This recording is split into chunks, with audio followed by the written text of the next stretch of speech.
So Paticca Samuppada is the teaching of the Buddha, and this is a very special teaching. This teaching explains to you how your mind functions, how your consciousness, your form and mind, how they interact and develop the movement. So Paticca Samuppada. Samuppada is, as you know, dependent on this. It arises there. So they call it dependent origination. So the Buddha, after he has gone through the enlightenment and everything, he came to understand living beings' problem is Avijjā, ignorance. Because you have ignorance. That's why you don't know what truth is. You don't understand the nature's law that governs life and existence. So because of that ignorance, you will create mental activity or mental thinking. It's just like in the school, right? You remember? When you have problem, when you don't understand something, what did your teacher tell you? Go back and think about it. So to us, the only instrument we have before we understand the Dhamma is thinking. That's why we think. And through thinking, we believe we can have the answer. That's why we think. But the Buddha is very wise. He said, when you have ignorance, you think, your thinking is all wrong. Understand? Because it's conditioned by ignorance. So whatever you think can never be right thought. Can follow? Yeah? So this one is always wrong thought. But at the moment of Saṅkhāra is very important, where there is mental activity. How do you create thinking? Thought is response from memory. Understand? So you have to go to your brain, isn't it? That's why when you want to think, you always come to the brain. Otherwise you cannot think. Yeah. So when you go to the brain, what happens? Brain is an organ, understand now, that trigger of thought consciousness. That's why that contact is like a physics experiment. You look at this drawing. This one is the battery. This battery is like the power bank with the power source. So this one is like your power source from your life force, your consciousness. This one is the light bulb. This light bulb is like your organ. Yeah. Then this switch is contact. So the moment you on the switch, the current flow, then this light bulb lights up. You understand? So this is like upon contact, you become conscious. Okay? If this organ is the organ of the eye, EYE, that is responsible for seeing, then what happens? You become conscious of what you see.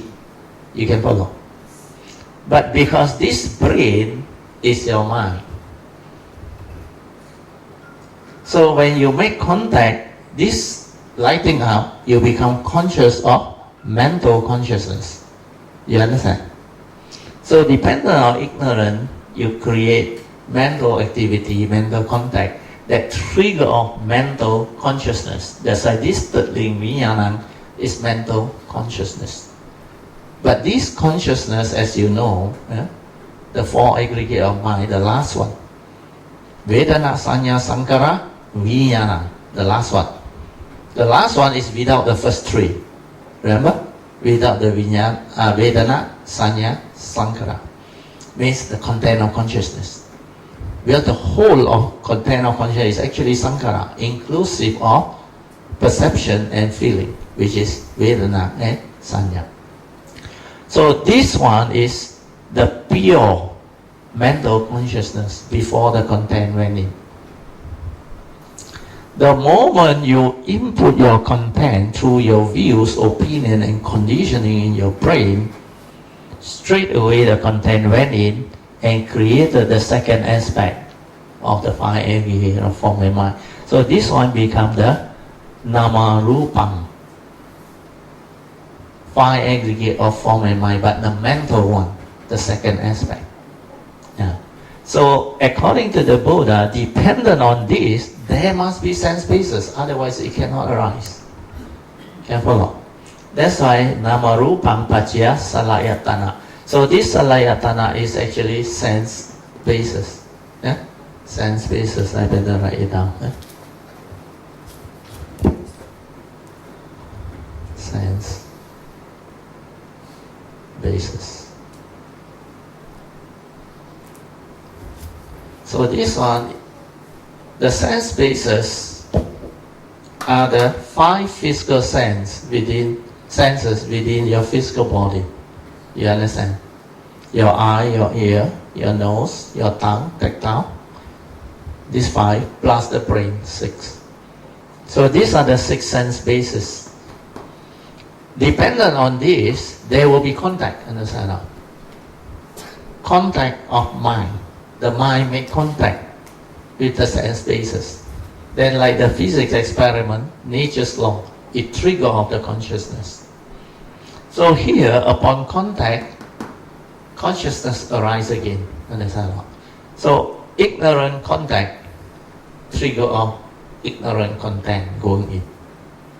So this is the part where contact will condition feeling that this link cannot stop unless you are enlightened, unless you have wisdom.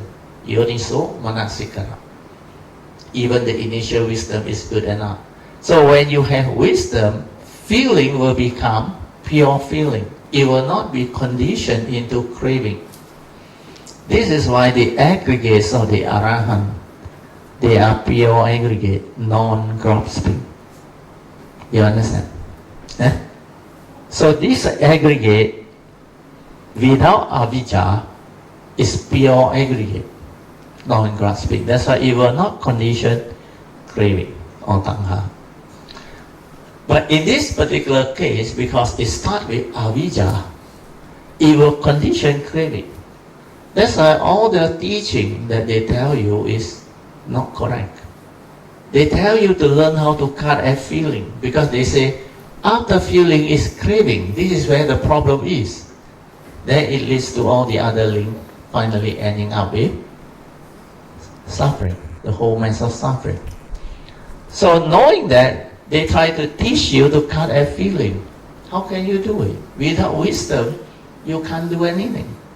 You can lie to yourself, deceive yourself, thinking that this is false. So you practice what? Don't want to have craving. So, when you are angry, you don't want to be angry, what you do? You suppress. That's how. Yeah, you don't want to get angry. That's how. You got fear, you try not to be fearful. That's how. That is not born of wisdom. That is born of suppression of feeling. You understand? When you suppress your feeling, the feeling is still with delusion and it is going to build up pressure. That's why finally they cannot control, they burst out. So this craving becomes too strong, then they straight away from here burst into becoming, then they take birth. So this feeling, you need wisdom to see it. Without wisdom, feeling can never remain as pure feeling. That's why it will condition craving. Then the Buddha knew, because most human beings with delusion, when there is craving, it will condition grasping. You cannot stop all these things. Then it will condition becoming. Then you take birth. So becoming is you become that thing. Understand? Let's say you got lust. Then you become that lustful consciousness. The mind carry this very strong lust inside them. Then you take birth. Take birth means transgression. You acted out. Either you become a rapist, you go and rape people, or you go and do all those funny things. So that is what birth is. The mental birth create the transformation of the form and mind to become that thing. Understand? So from the lust, it transforms you into a rapist. You understand? That's how you acted out of it. So this is transgression. Or you become very angry, like you got a lot of anger, hatred. You speak very harshly or very authoritatively, and you are very violent. Then because of this, the whole mass of suffering will come to be. So this is how the actual 12 link, and this one happen every moment, every instant. But the link is multidimensional, as I say. At this point of time, Avijjā paccaya Saṅkhāra, Saṅkhāra paccaya Viññāṇaṃ, there is also contact, ignorant contact. You understand? Here there is also contact. Then sometimes from here to here, before this one come out, if you have the understanding and the wisdom and the mindfulness, you can see. Then it stops there. That's why I say you can be at the moment of pure awareness or pure consciousness before you input the content. But that one, you need to have wisdom and a very stable daily mindfulness. Then you can be at the moment of feeling. It's still there. It will not move. It will not be conditioned into craving. So all these are possible only when you have the initial wisdom, yoniso manasikara. So without wisdom, this link all will flow. Then not necessarily the 12 link all finish. So sometimes let's say, as you are seeing something, okay? Then this link start to flow. Avijjā paccaya Saṅkhāra, Saṅkhāra paccaya Viññāṇaṃ, Viññāṇaṃ nama Rūpaṃ, due to your wrong view. You input the wrong content, understand that? Then it may trigger off fear of what you see, or anger, hatred, or sensual desire, craving, and all those things. So when that thing happen, then what happen is somebody come along and hit you, understand that? Hey, what are you doing? Then what happen? Then before you can become and act, you suddenly scared of people, understand that? Then the hearing consciousness take over, understand? That's why it doesn't end. But if nothing come and stop you, and nobody around, you will act. You will be drawn into it, understand? Then sometimes you have sense of shame. Then the worst is, after it reach this level of becoming, before you take Bhava, normally here, a lot of mental activity, a lot of very strong agitation inside there, because the craving, the desire, the grasping has become so strong, and you have become that thing. It's like hot boiling inside there, even like anger. It is going to trigger off already. You are going to whack people already, understand? Or you are going to attack people already, or you are going to do something very violent already. But then, because you scared of what? Police case. You scared people take revenge against you and what. So you dare not do. That's how you dare not do. But this one will not end. After that thing over, let's say, people help you not to get angry, don't fight. You go back and think. Again, the wrong thought make you very angry. Then you plot, you plan, you scheme. How you do? Next time when I see him again, I'm going to do this, do that, do that.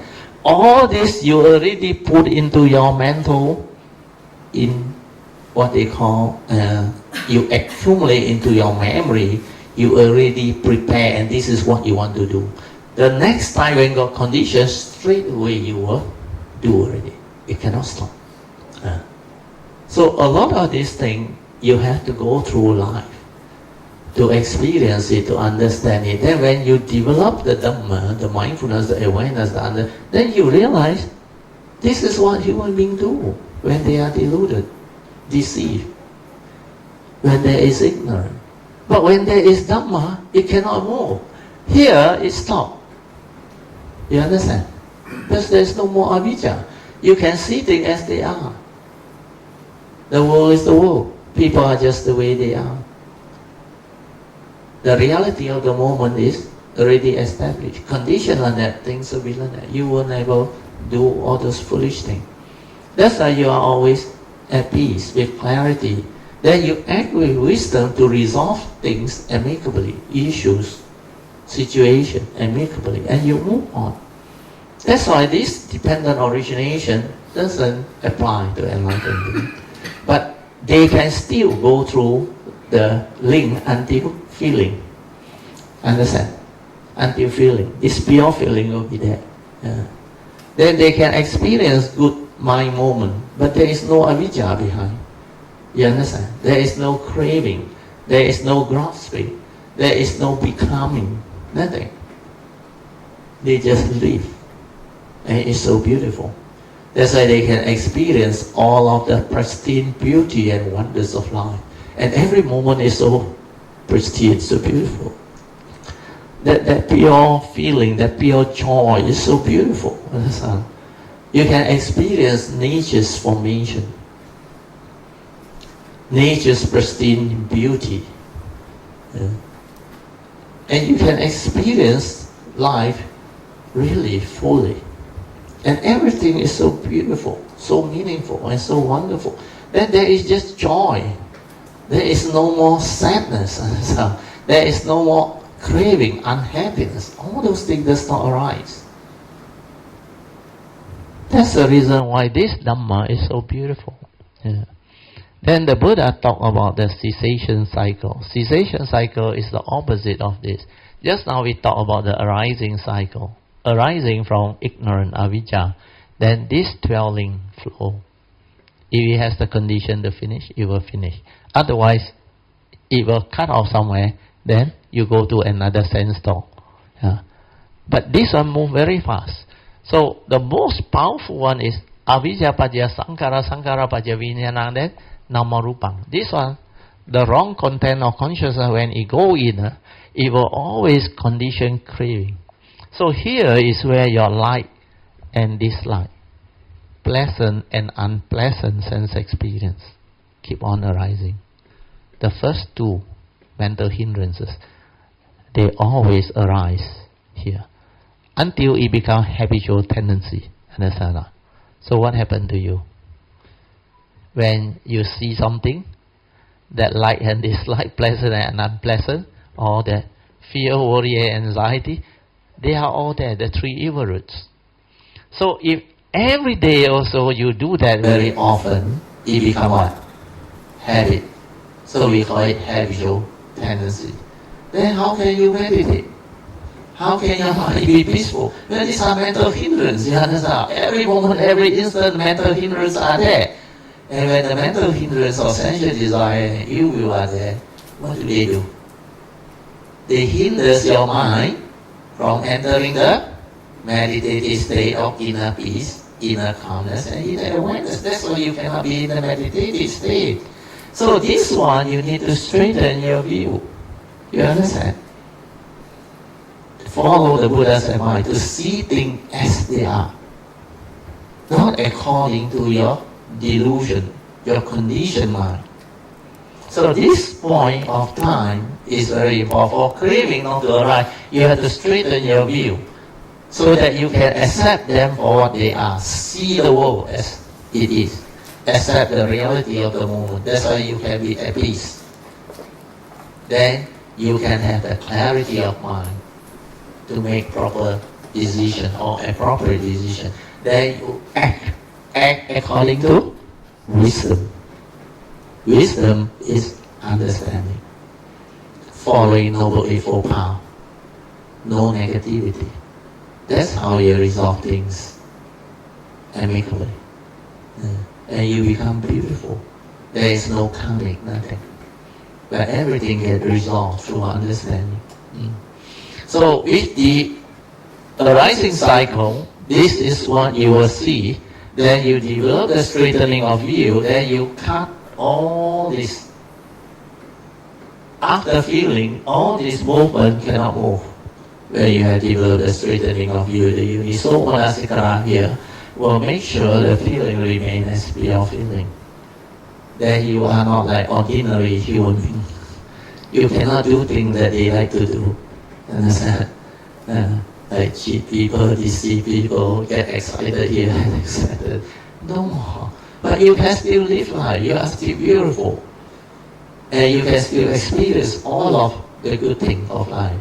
That's why this feeling become joy, pure, good feeling. Understand? And there is this happiness, joy. Then you experience piti. Sometimes, of course, sukham. Then your mind is always tranquil, still. Tranquility, stillness of mind. That's like passaddhi, the silent mind. And you're most of the time aware. Because Saṅkhāra is almost not moving at all. When feeling is pure feeling, it doesn't condition anything. There is no like and dislike. So there is no thought to condition pleasant and unpleasant feeling. That's why your mind is very quiet. Because you understand. So with this, you will know how to cease all this. So to cease all this is the cessation cycle. The Buddha said, with the cessation of Avijjā, what happened? Huh? When Avijjā ceased to be, what happened? Saṅkhāra ceased to be there. Then Avijjā, Paticca Saṅkhāra ceased to be. So with the cessation of Saṅkhāra, you cannot create mental contact to create mental consciousness there. That's why Viññāṇaṃ ceased to be. And when Viññāṇaṃ ceased to be, you cannot input the content of consciousness. Rūpaṃ ceased to be. Then when Rūpaṃ ceased to be, how can there be Saḷāyatana? Understand? Because there is no arising of mental form and mind. So this means Nibbāna. Understand? Cessation of form and mind. Nibbāna. The pure awareness also no more. Finish. Cease. That's why this is the enlightenment when Rūpaṃ cease to be. When even the pure awareness, everything cease to be. Yeah. Then when that one cease to be, this sense basis, the physical body also not connected.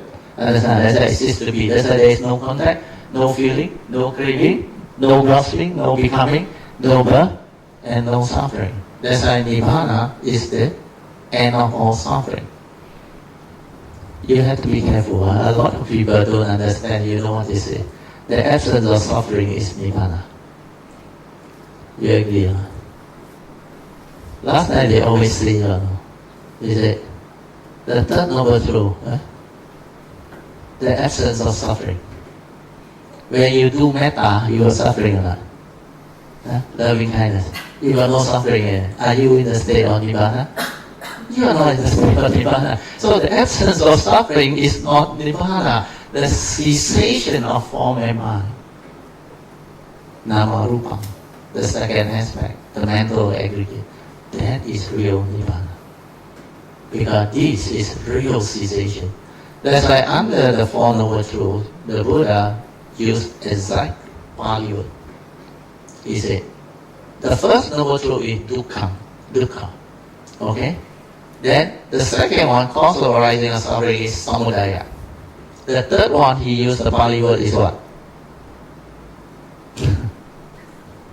The third one is what? The Pali word. What is cessation? Nirodha. Nirodha. No. He used a specific word. Third noble truth is Nirodha. Then the fourth one is what? Magga. The path that leads to the end of all suffering. That's why dukkha, samudaya, nirodha, magga. That's why to have realization and enlightenment, this one must cease, completely cease.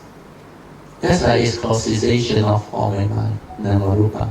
So the cessation cycle is very easy to understand. It talks about the ending of birth and death. That's why the Arahant will know. After the Avijjā no more, they know this one no more. Understand? That's why they will realize Nibbāna. Yeah. Then they know. No more rebirth, no more coming back. Yeah. They always say there is this, the Buddha used this word, beyond training. Sekha and asekha. You heard of these two words? You haven't heard of these two words? You know what is sekha and asekha?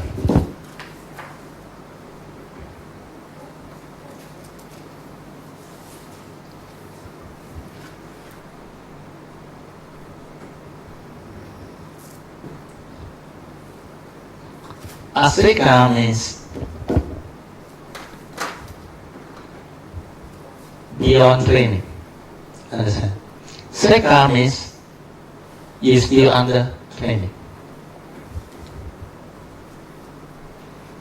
So So when you are still under training before you become Arahant, you are a seeker. Then when you are beyond training, they call you the asika. Don't need to train early. Yeah. So after you have realized Arahantship, once you become an Arahant, you will know there is no more Avijjā. That's why you will not condition any more ignorant delusion. So at the moment of death, the death consciousness is without Avijjā. Without Avijjā means what? No more rebirth consciousness, understand? Because for you to have rebirth, the normal rebirth I'm talking about, there must be Avijjā. Otherwise you cannot come back. That one you have to come back, because that one you have no choice.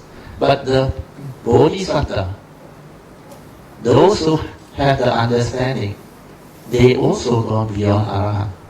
Understand? But they can come back. How do they come back? They come back without Avijjā.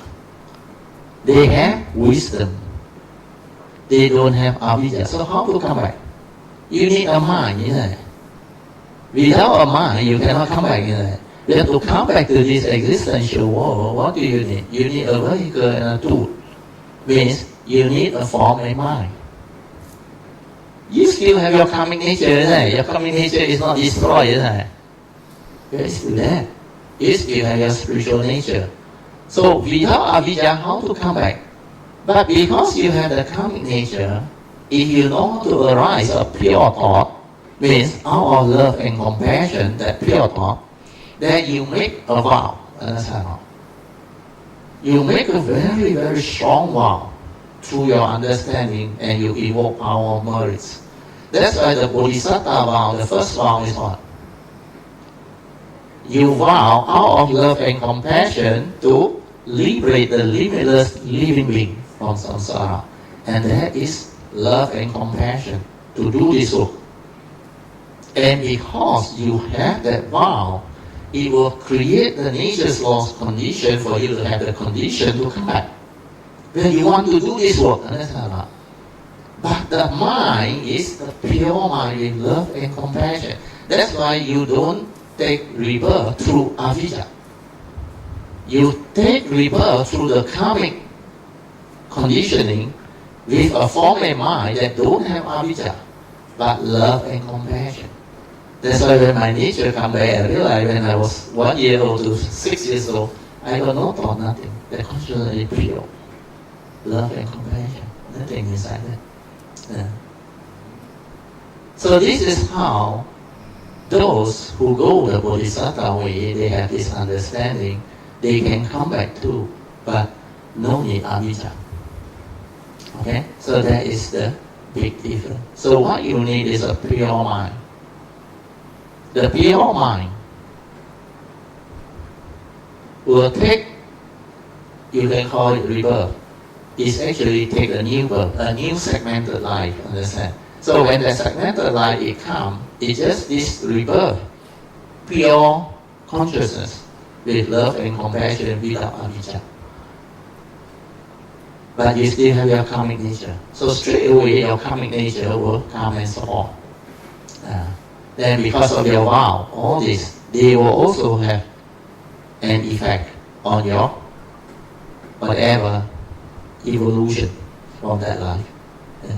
So all this, if you go through the cultivation, you will develop the understanding and you will know how to come. Yeah.